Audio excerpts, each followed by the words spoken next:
ਭਗਤ ਪਰਮਾਨੰਦ ਦੀਆਂ ਯਾਦਾਂ ਨਾਲ ਸਾਂਝ ਪਾਉਣ ਅਸੀਂ ਇੰਡੀਆ ਵਿੱਚ ਉੱਤਰ ਪ੍ਰਦੇਸ਼ ਸੂਬੇ ਦੇ ਸ਼ਹਿਰ ਕਨੌਜ ਗਏ।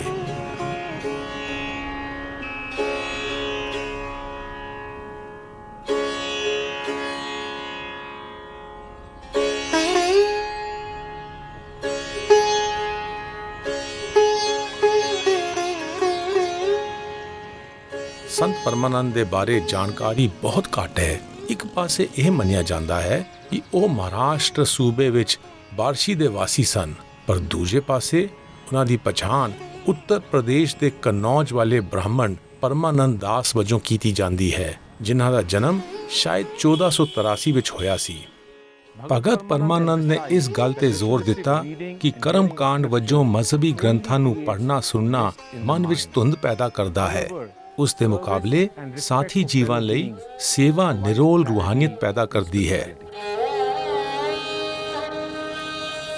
ਕਨੌਜ ਵਿੱਚ ਅਸੀਂ ਸੰਤ ਪਰਮਾਨੰਦ ਦੀ ਕੋਈ ਯਾਦਗਾਰ ਲੱਭਣ ਦਾ ਅਣਥੱਕ ਉਪਰਾਲਾ ਕੀਤਾ।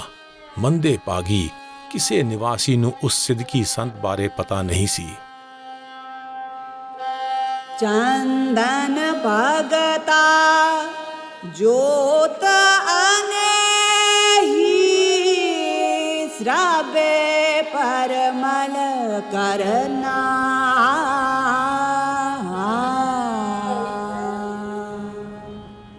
ਚੰਦਨ ਦਾ ਦਰਖਤ ਆਪਣੇ ਆਲੇ ਦੁਆਲੇ ਨੂੰ ਖੁਸ਼ਬੂ ਨਾਲ ਭਰ ਦਿੰਦਾ ਹੈ। ਇਸੇ ਤਰ੍ਹਾਂ ਸਦਬੁੱਧੀ ਲੋਕ ਆਪਣੇ ਪਿਆਰ ਨਾਲ ਸਿਆਣਪ ਦੇ ਚੁਫੇਰੇ ਛਟਾ ਦਿੰਦੇ ਹਨ ਅਤੇ ਸਮਾਜ ਵਿੱਚ ਇਤਫਾਕ ਦੀ ਖੁਸ਼ਬੂ ਫੈਲਾਉਂਦੇ ਹਨ।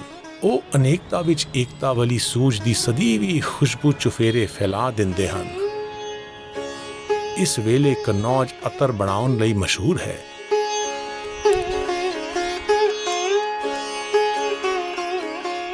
ਖੁਸ਼ਬੂ ਦੀ ਤਾਕਤ ਹੈ ਕਿ ਇਹ ਨਜ਼ਰ ਨਹੀਂ ਆਉਂਦੀ ਪਰ ਮਹਿਕ ਖਿਲਾਰਦੀ ਹੈ।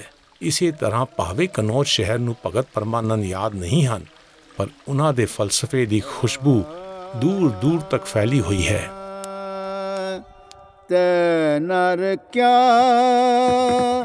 पुराण सुन कीना अनपावन भगत नहीं उपजी भूखे दान न देना।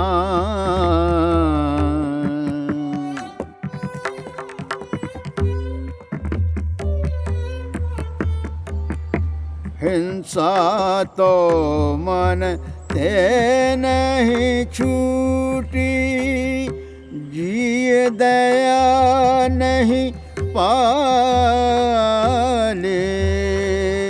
परमानंद साध संगत मिले कथा पुनीत न चाले।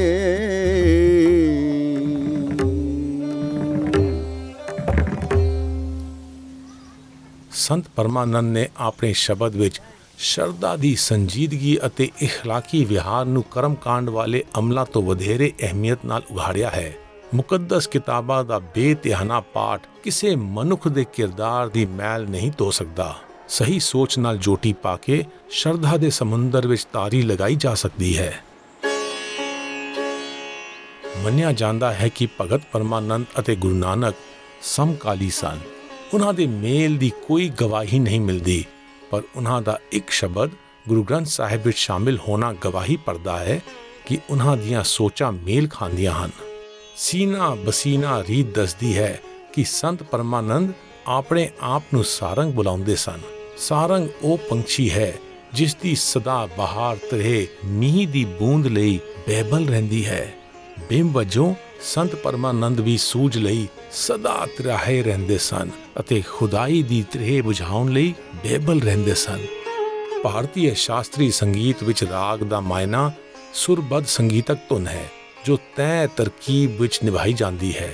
ਵੱਖ-ਵੱਖ ਰਾਗ ਨਿਰਾਲੇ ਸੰਗਮ ਦਾ ਇਸਤੇਮਾਲ ਕਰਦੇ ਹਨ ਜੋ ਦਿਨ ਦੇ ਖਸੂਸੀ ਸਮੇਂ ਉੱਤੇ ਗਾਏ ਜਾਂਦੇ ਹਨ ਅਤੇ ਆਵਾਜ਼ ਦੀ ਅਜਿਹੀ ਤਰੰਗ ਪੈਦਾ ਕਰਦੇ ਹਨ ਜੋ ਸਰੋਤੇ ਦੇ ਅਹਿਸਾਸ ਅਤੇ ਜਜ਼ਬਾਤ ਉੱਤੇ ਅਸਰ ਅੰਦਾਜ਼ ਹੁੰਦੇ ਹਨ।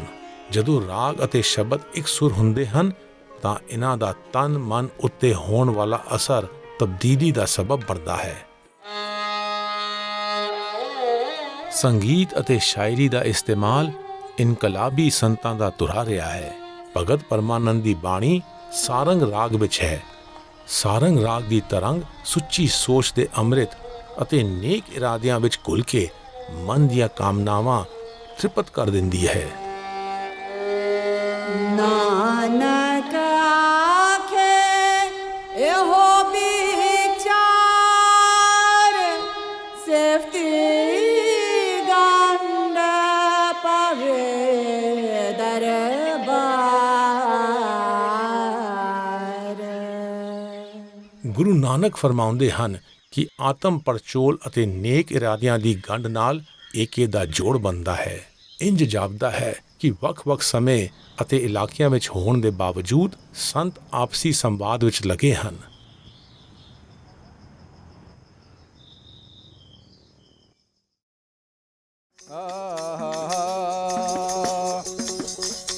आरु बिना खारा बासावा के माड़ो रे छवल कौन देसवा। आर बिना बार कन्या के बियाह कौन देसवा। बिना बार कन्या के बियाह कौन देसवा। और बिना रे बदरिया के बरसेला बरिसवा कौन देसवा। बिना रे बदरिया के बरसेला बरिसवा कौन देसवा।